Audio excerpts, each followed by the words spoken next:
الحمد لله نحمده ونستعينه ونستغفره ونؤمن به ونتوكل عليه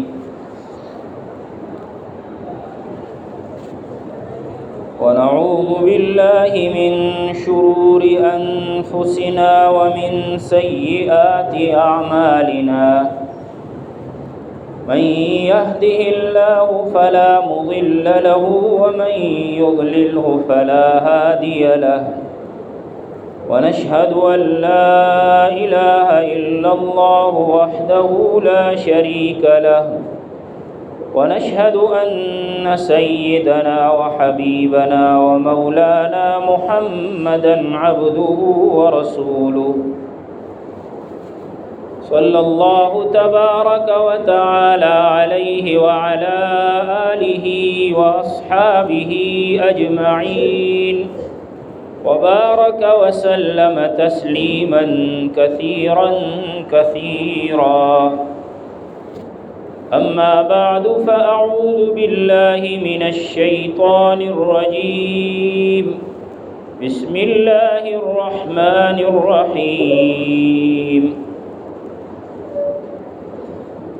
فاسألوا أهل الذكر إن كنتم لا تعلمون وقال تعالى في مقام آخر قل هل يستوي الذين يعلمون والذين لا يعلمون إنما يتذكر أولو الألباب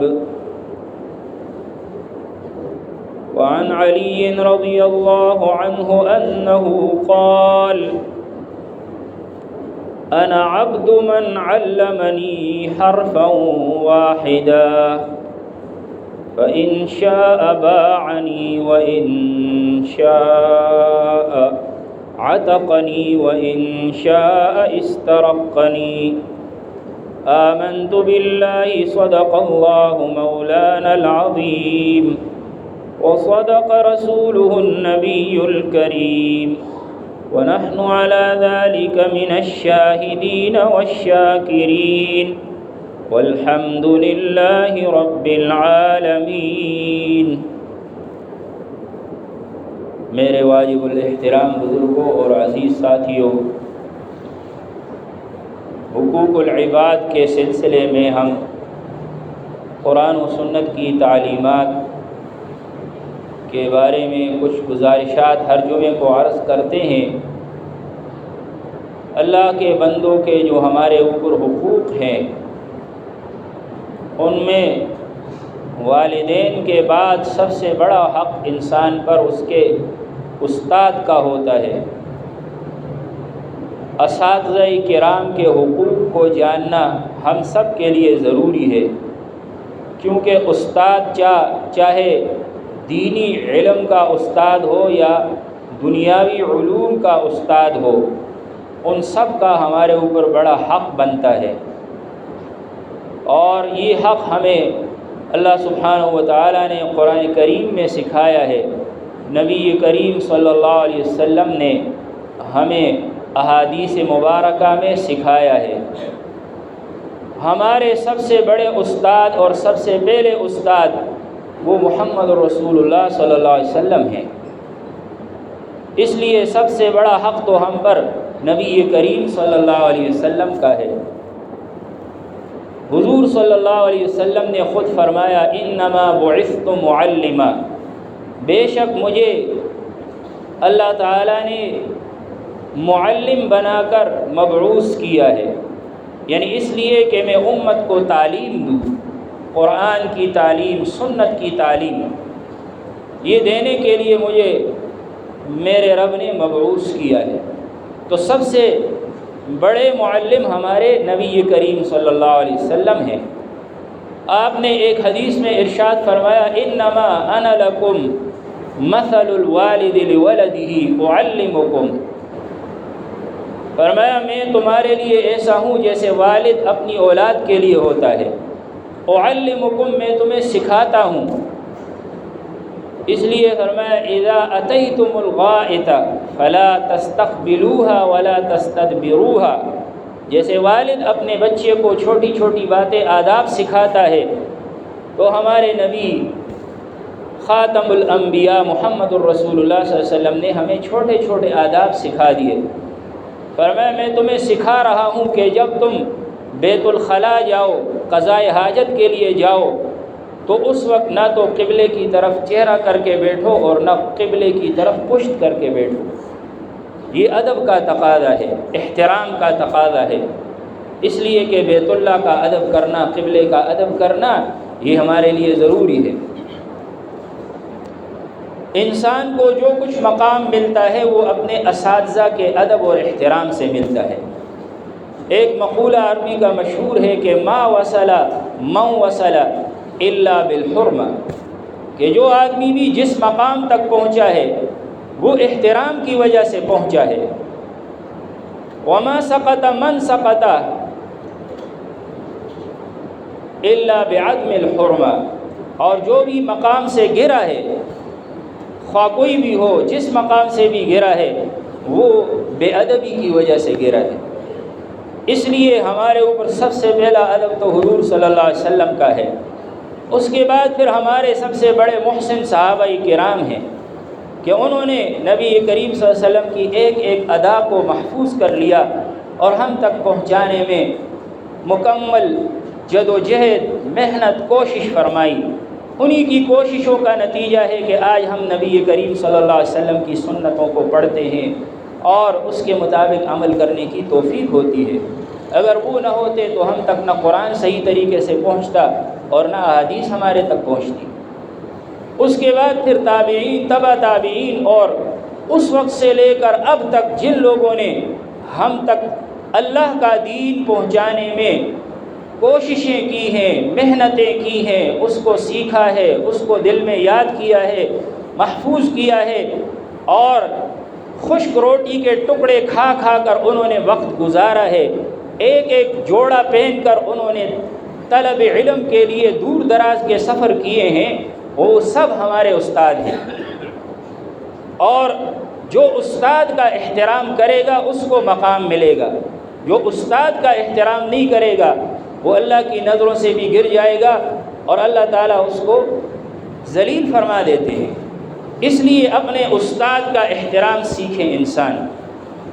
قرآن کریم میں اللہ سبحانہ و تعالیٰ نے ہمیں یہ سکھایا ہے کہ استاد ہمارے لیے سب سے بڑی نعمت ہے، لہذا ہم اس کی توقیر کریں، تعظیم کریں۔ قرآن میں اللہ نے فرمایا لَقَدْ مَنَّ اللَّهُ عَلَى الْمُؤْمِنِينَ اذ بعث فیہم رسولا، اللہ نے ایمان والوں پر احسان فرمایا کہ ان میں اپنا رسول بھیج دیا۔ یتلو علیہم آیاتہ، اب آگے رسول اللہ صلی اللہ علیہ وسلم کے 4 مشن بیان فرمائے گئے ہیں۔ فرمایا یتلو علیہم آیاتہ، وہ رسول ان ایمان والوں کے سامنے اللہ کی آیات تلاوت فرماتے ہیں۔ وَيُعَلِّمُهُمُ الْكِتَابَ وَالْحِكْمَةَ، اور ان کو کتاب یعنی قرآن کریم کی تعلیم دیتے ہیں اور ان کو حکمت یعنی سنت رسول اللہ صلی اللہ علیہ وسلم سکھاتے ہیں۔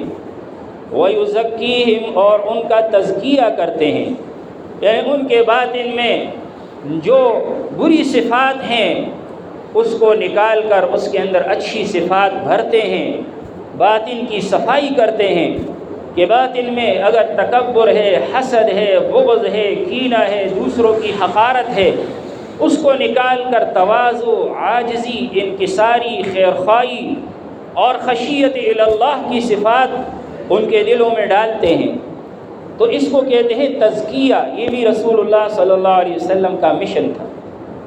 تو اس آیت سے معلوم ہوا کہ ہمارے لیے اللہ تعالیٰ نے نبی کریم صلی اللہ علیہ وسلم کو معلم بنا کر بھیجا، اور معلم انسان کا سب سے بڑا محسن اور اللہ کی نعمت ہوتی ہے، لہذا اب اس کی تعظیم و توقیر کرنا انسان کے لیے ضروری ہے، ادب اور احترام کرنا ضروری ہے ایک استاد کا۔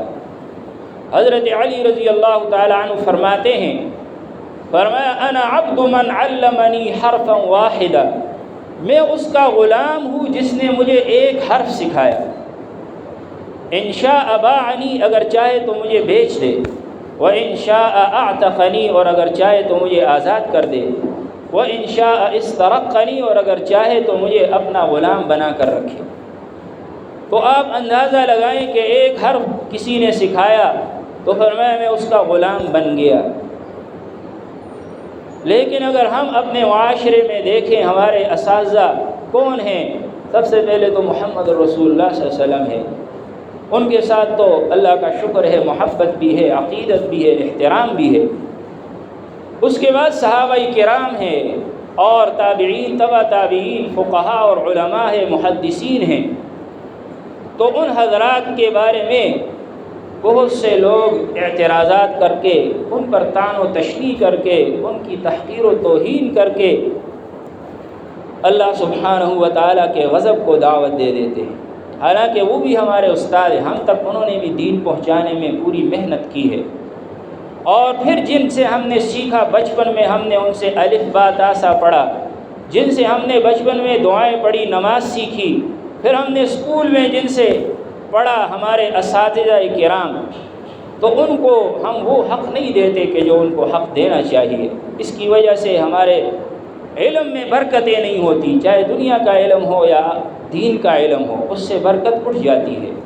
اس لیے کہ دین یا دنیا کا علم، اس میں برکت تب آتی ہے کہ جب انسان بڑوں کا احترام کرے، اپنے اساتذہ کرام کا احترام کرے۔ تو استاد کا ایک ادب یہ ہے کہ اس کی تعظیم و توقیر کی جائے، اس کی توہین بے ادبی نہ کی جائے۔ دوسرا حق استاد کا یہ ہے کہ انسان خود استاد کے پاس جا کر اس سے علم حاصل کرے۔ اگر استاد ہمارے پاس آ کر ہمیں سکھائے گا تو یہ علم کے ادب کے خلاف ہے۔ خلیفہ منصور خلیفہ تھے عباسی خلفاء میں سے، حضرت امام مالک رحمۃ اللہ علیہ سے اس نے درخواست کی کہ آپ آئیں اور میرے دربار میں آ کر میرے بیٹوں کو حدیث پڑھائیں، حدیث مبارک۔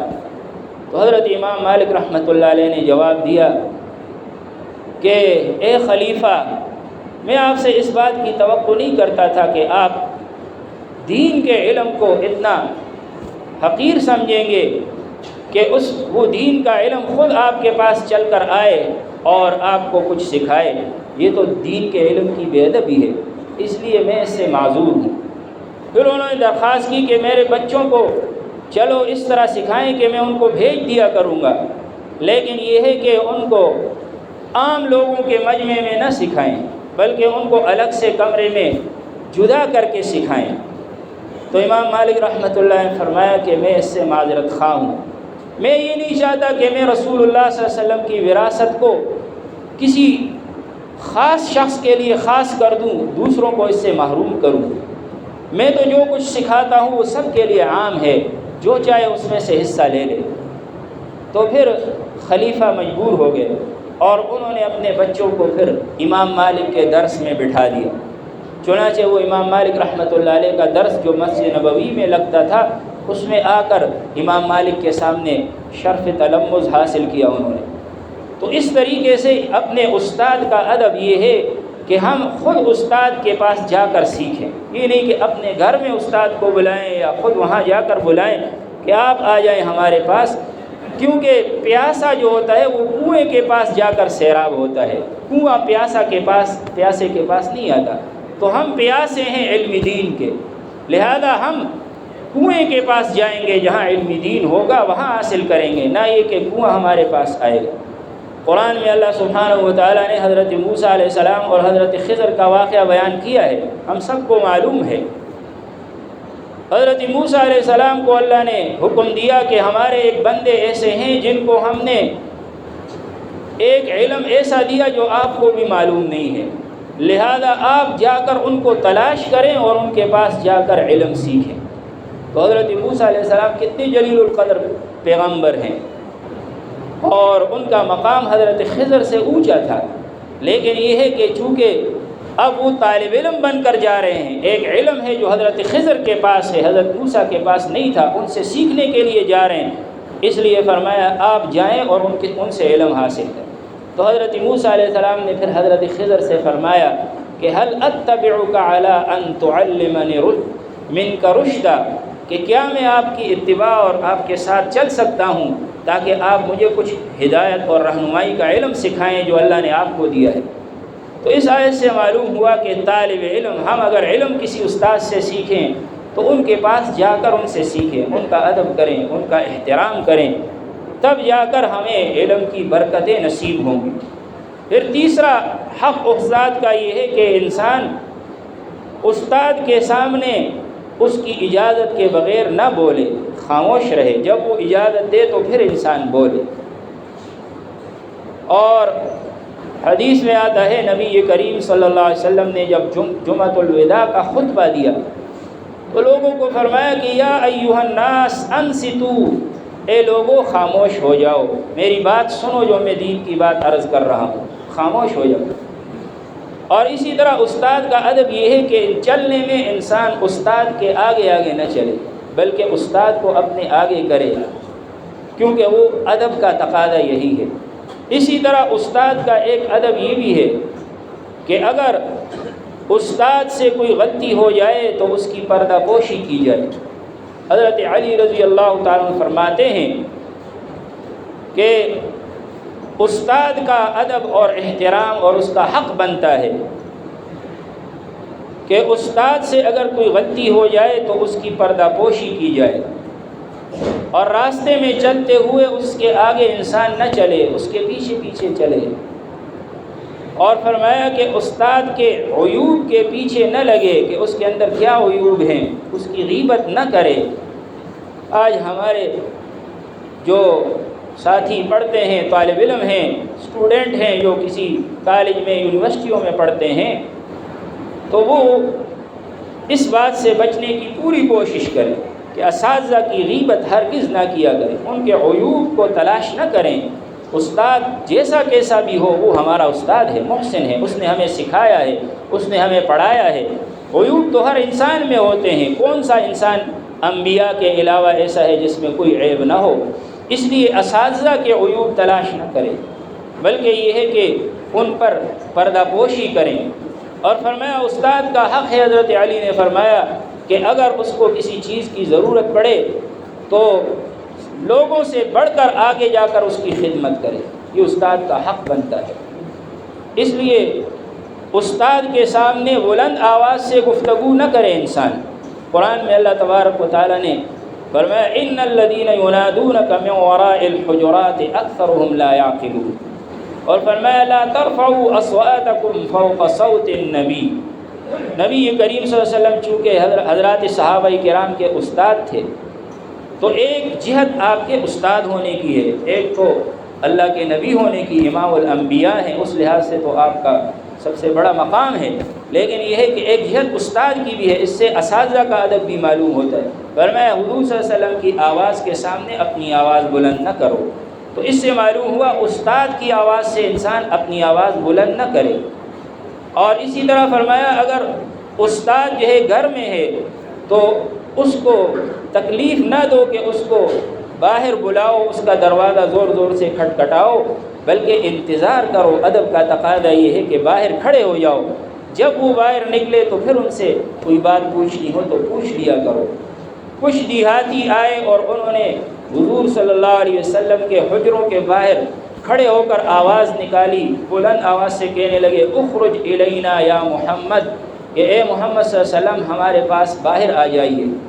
تو اللہ سبحانہ و تعالیٰ نے اس پر ان کو عتاب فرمایا قرآن میں کہ اللہ کے نبی کا مقام بڑا اونچا ہے، لہذا اس طرح مت کرو۔ فرمایا ان الذین ینادونک من وراء الحجرات اکثرهم لا یعقلون، یقیناً جو لوگ آپ کو حجروں کے باہر سے آوازیں دے دے کر پکارتے ہیں اکثر ان میں سے عقل نہیں رکھتے، سمجھ نہیں رکھتے۔ وَلَوْ أَنَّهُمْ صَبَرُوا حَتَّى تَخْرُجَ إِلَيْهِمْ لَكَانَ خَيْرًا لَهُمْ، اگر وہ صبر کرتے حتیٰ کہ آپ باہر تشریف لاتے ان کے پاس تو یہ ان کے لیے بہت بہتر تھا۔ اس لیے یہ ادب اور احترام کا تقاضا ہے۔ حضرات فقہاء کرام اور صحابہ کرام اپنے اساتذہ کا بہت بڑا ادب کرتے تھے اور ان کو جو کچھ ملا وہ ادب سے ملا۔ حضرت عثمان رضی اللہ تعالیٰ عنہ نبی کریم صلی اللہ علیہ وسلم نے آپ کو صلح حدیبیہ کے موقع پر مشرکین مکہ کے پاس بھیجا کہ ان سے بات کریں۔ مکہ کے سرداروں نے ان سے کہا آپ تو ہمارے بڑے سردار تھے، آپ اگر چاہیں تو آپ عمرہ کر لیں، لیکن حضور صلی اللہ علیہ وسلم کو اجازت نہیں ہے۔ تو حضرت عثمان نے فرمایا کہ میں حضور صلی اللہ علیہ وسلم کے بغیر عمرہ کروں یہ میں ہرگز نہیں کروں گا۔ آپ صلی اللہ علیہ وسلم عمرہ کی اجازت جب آپ کو ملے گی میں تبھی عمرہ کروں گا، آپ کے بغیر میں عمرہ کے لیے ایک قدم بھی آگے نہیں بڑھا سکتا۔ تو یہ ادب تھا، احترام تھا۔ پھر مشرکین نے اپنا ایک سردار تھا عروہ ابن مسعود ثقفی، وہ صلح کے لیے اس کو بھیج دیا، اور وہ صلح کی گفتگو اور شرائط طے کرنے کے لیے آیا، لیکن صلح نہ ہوئی، واپس چلا گیا۔ اس نے واپس جا کر اپنے لوگوں سے کہا کہ میں تو دنیا کے بڑے بڑے سرداروں اور بادشاہوں کے درباروں میں گیا ہوں، لیکن ان کے سرداروں اور بادشاہوں کے جو متبعین ہیں اور ان کے پیروکار ہیں، میں نے ان میں ایسا ادب اور احترام نہیں دیکھا کہ جیسے میں نے اصحاب محمد صلی اللہ علیہ وسلم میں ادب و احترام دیکھا ہے، کہ وہ انتہائی ادب سے ان کے سامنے کھڑے ہوتے ہیں، اور جب محمد صلی اللہ علیہ وسلم وضو فرماتے تھے تو پانی کا قطرہ زمین پر گرنے نہیں دیتے تھے، اس کو اپنے چہروں پر مل لیا کرتے تھے۔ حضور صلی اللہ علیہ وسلم کی لعاب مبارک کو بھی اپنے لیے برکت سمجھتے تھے۔ تو فرمایا ہم نے تو ایسا کوئی جماعت ایسی نہیں دیکھی کہ جو اتنا ادب کرنے والی ہو، اور جو اتنا ادب کرنے والے ہیں اپنے سردار کا اور اپنے مقتدیٰ کا، تو تم ان پر کبھی بھی غالب نہیں آ سکتے۔ لہذا پھر ایسا ہی ہوا، وہ ان پر غالب نہ آ سکے۔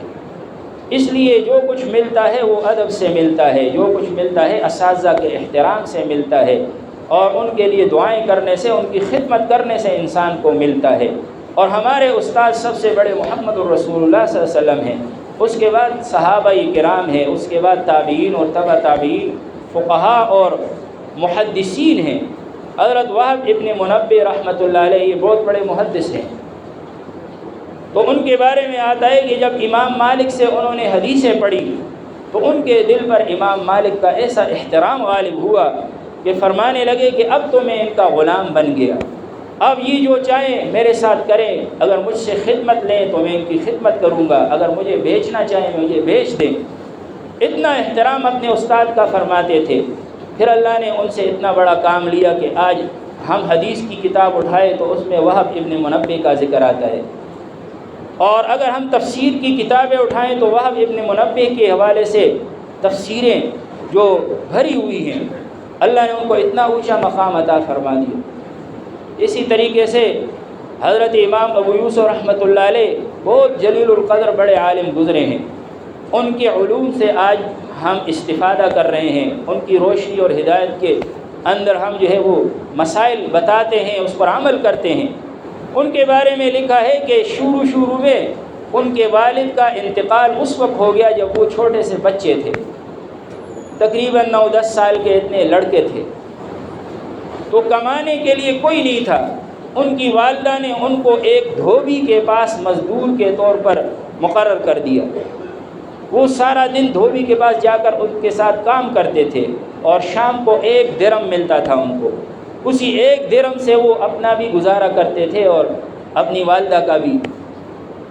تو ایک مرتبہ جا رہے تھے، راستے میں دیکھا کہ ایک مجلس علم کی لگی ہوئی ہے، لوگ بیٹھے ہوئے ہیں۔ انہوں نے جب باتیں سنی تو بڑے متاثر ہوئے اور مجلس کے اندر بیٹھ گئے۔ شام کو جب واپس آئے تو درہم تو پاس نہیں تھا، اس لیے کہ کام تو نہیں کیا تھا، مجلس علم میں بیٹھے تھے، باتیں سن رہے تھے۔ تو والدہ نے ان کو خوب ڈانٹا ڈپٹا کہ تم نے یہ کیا کیا، اب ہم کہاں سے کھائیں گے۔ اگلے دن چونکہ ان کو علم دین کا ایک چسکا لگ گیا تھا اور ذوق و شوق ہو گیا، اگلے دن پھر امام ابو حنیفہ رحمۃ اللہ علیہ کی مجلس میں بیٹھ گئے، جو لوگوں کو علم دین سکھا رہے تھے۔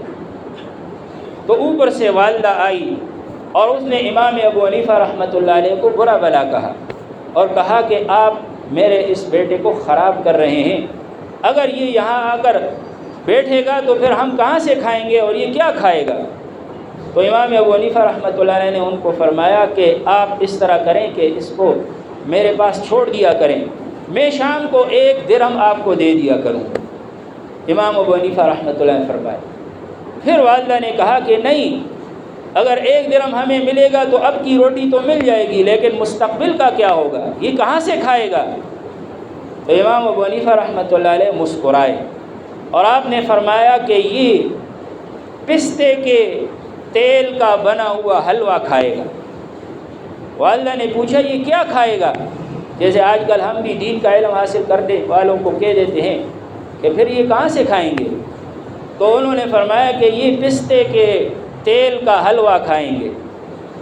تو امام ابو یوسف رحمۃ اللہ علیہ کو پھر اللہ نے بڑا اونچا مقام عطا فرمایا۔ ہارون الرشید نے پہلے ان کو قاضی بنایا، پھر ان کو قاضی القضات، چیف جسٹس جسے کہتے ہیں، وہ بنا دیا۔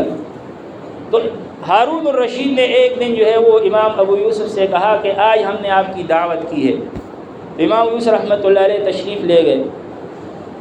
جب دعوت کے اندر کھانے آئے تو ایک کھانا آیا جو ہارون الرشید نے امام ابو یوسف کے سامنے ادب احترام سے پیش کیا۔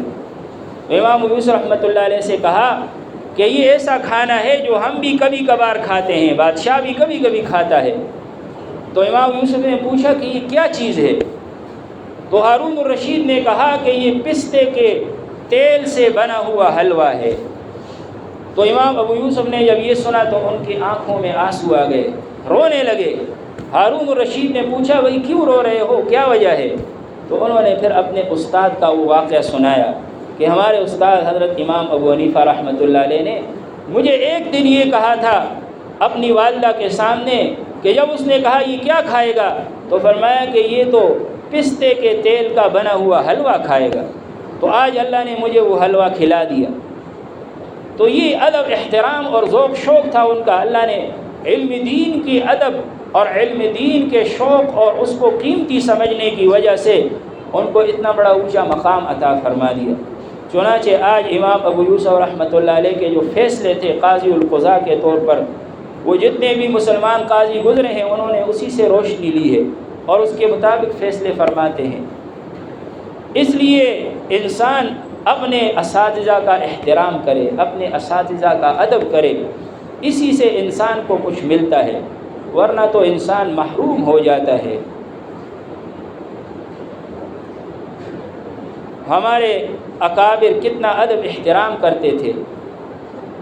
ایک مرتبہ حضرت مولانا قاسم نانوتوی رحمۃ اللہ علیہ ایک ہندو آئے تو اس ہندو کے احترام میں کھڑے ہو گئے۔ کسی نے پوچھا کہ آپ ہندو کا احترام کر رہے ہیں، اس کی کیا وجہ ہے؟ تو انہوں نے فرمایا کہ ایک مرتبہ مجھے خنزیر کے بارے میں تحقیق کی ضرورت پیش آئی کہ خنزیر کے اعضاء اور اجزاء کے بارے میں اور اس کی عادات کے بارے میں۔ تو ظاہر ہے کہ خنزیر کے بارے میں تفصیل وہی بتا سکتا ہے جو خنزیر پالتا ہو یا اس نے اس کو دیکھا ہو۔ تو اس ہندو کا یہ کام تھا۔ تو مجھے ایک بات معلوم نہیں تھی، میں نے ان سے پوچھی، اس کی وجہ سے میرے علم میں اضافہ ہو گیا۔ تو اس لیے اب میں ان کا احترام کرتا ہوں، ادب کرتا ہوں۔ جب بھی آتے ہیں تو میں اپنی طرف سے ان کے لیے کچھ نہ کچھ پیش کرتا ہوں، احترام و ادب کرتا ہوں۔ حتیٰ کہ استاد کے بیٹے کا بھی احترام ضروری ہے، استاد کے اولاد کا بھی انسان پر حق بنتا ہے کہ ان کی بھی ہم تعظیم و توقیر کریں، احترام کریں۔ صاحب ہدایہ جن کی کتاب ہے ہدایہ، علامہ برہان الدین مرغینانی رحمۃ اللہ علیہ، یہ ترکمانستان کے علاقے کے تھے۔ وہ فرماتے ہیں کہ ہمارے بخارا کے اکابر میں سے ایک بہت بڑے عالم ایک مرتبہ سبق پڑھا رہے تھے اور درس پڑھاتے پڑھاتے بار بار اٹھ جاتے تھے، کھڑے ہو جاتے تھے۔ تو ہم نے ان سے پوچھا کہ آپ بار بار کھڑے کیوں ہو رہے ہیں؟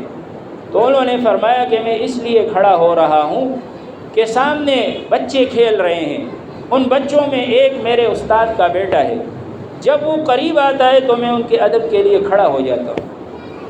اتنا احترام کرتے تھے وہ حضرات، اپنے اساتذہ کی اولاد کا بھی اتنا احترام کرتے تھے۔ اسی وجہ سے اللہ نے ان سے علم کا اور دین کا کام لیا۔ آج جو کچھ ہم پڑھ رہے ہیں ان کی کتابوں میں ان کے لیے صدقہ جاریہ ہے اور اس کا ثواب ان کو پل پل مل رہا ہے۔ اس لیے اللہ تبارک و تعالی ادب احترام اور بڑوں بالخصوص اساتذہ کے ادب کی وجہ سے انسان کو سب کچھ عطا فرماتے ہیں۔ حضرت علی رضی اللہ تعالیٰ عنہ فرماتے ہیں کہ انسان 3 قسم کے ہیں، ایک وہ جو کامل انسان ہے، دوسرا وہ جو متوسط ہے آدھا انسان، اور تیسرا ناقص انسان۔ کامل انسان وہ ہے کہ جس کو اللہ نے خود بھی فراست عطا فرمائی ہے، اور وہ جب کوئی کام کرتا ہے تو وہ اس نے اپنے لیے استاد اور بڑا بنا رکھا ہے، اس سے پوچھ کر اس کے مشورے سے کام کرتا ہے، تو فرمایا یہ کامل انسان ہے۔ دوسرا وہ ہے جو آدھا انسان، وہ آدھا انسان وہ ہے جس کو اللہ نے فراست عطا فرمائی ہے، وہ اپنی فراست اور سمجھ سے کام کرتا ہے لیکن بڑوں سے پوچھتا نہیں ہے، کسی کی شاگردی اختیار نہیں کرتا۔ اور تیسرا ناقص انسان، وہ ایسا ہے کہ جس کو خود بھی کوئی سمجھ نہیں ہے، فراست نہیں ہے، اور وہ کسی سے پوچھتا بھی نہیں ہے، اور دوسرے سے کسی کو اپنے لیے استاد نہیں بنایا، بڑا نہیں بنایا جس سے پوچھ کر عمل کرے، تو فرمایا یہ انسان سب سے زیادہ ناقص انسان ہے۔ تو بہرحال اللہ سبحانہ و تعالی ہم سب کو اس کی توفیق عطا فرمائے کہ ہم سب سے پہلے تو اپنے رسول اللہ صلی اللہ علیہ وسلم جو ہمارے اصل معلم ہیں، جنہوں نے فرمایا انما بعثت معلما، میں تمہارے لیے معلم بنا کر بھیجا گیا ہوں، اور صحابہ نے کہا کہ ہم نے تو آپ کی طرح کبھی بھی کوئی معلم نہیں دیکھا جو اتنا شفیق اور مہربان ہو، کہ جو ہمیں نہ تو ڈانٹتا ہے، نہ ڈپٹتا ہے، نہ ہماری توہین کرتا ہے، محبت شفقت سے ہمیں سکھا دیتا ہے، اور جنہوں نے ہمیں وضو اور استنجا کا طریقہ بھی سکھایا، ہم ان کا سب سے بڑا احترام اور عظمت ہمارے دلوں میں ہو۔ پھر یہ ہے کہ ہمیں صحابہ کی تعظیم و توقیر بھی اپنے دلوں میں بٹھانی ہے، اور فقہاء محدثین جن کا ہم پر بڑا عظیم احسان ہے ان کی بھی تعظیم کرنی ہے۔ حدیث میں حضور صلی اللہ علیہ وسلم نے قیامت کی یہ نشانی بتائی ہے کہ اس امت کے آخری لوگ پہلے لوگوں پر طعن کریں گے، اور یہ نشانی اب ظاہر ہو چکی ہے کہ بہت سے فرقے ایسے ہیں کہ جو صحابہ کرام یا محدثین فقہاء پر طعن کرتے ہیں، ان کی تنقیص اور ان کی جو ہے وہ توہین کرتے ہیں، حالانکہ وہ ہمارے اساتذہ ہیں، ہم نے ان جو کچھ سیکھا انہی کی کتابوں سے سیکھا ہے۔ آج ہم جب تفسیر کی کتاب پڑھتے ہیں تو اس میں کس کے اقوال ہوتے ہیں؟ صحابہ کے ہوتے ہیں، تابعین تبع تابعین کے ہوتے ہیں، حتیٰ کہ جب ہم فضائل اعمال یہاں پڑھتے ہیں تو اس میں کس کے اقوال ہیں؟ یہی وہب ابن منبع کا قول ہوتا ہے، امام غزالی کا قول ہوتا ہے، ہم ان سے سیکھ رہے ہیں اور وہ ہمارے استاد ہیں، اس لیے ان کی تعظیم توقیر یہ ہم پر واجب اور ضروری ہے۔ اللہ تعالی ہم سب کو اس کی توفیق عطا فرمائے کہ ہم اپنے اساتذہ کا احترام کریں۔ وآخر دعوانا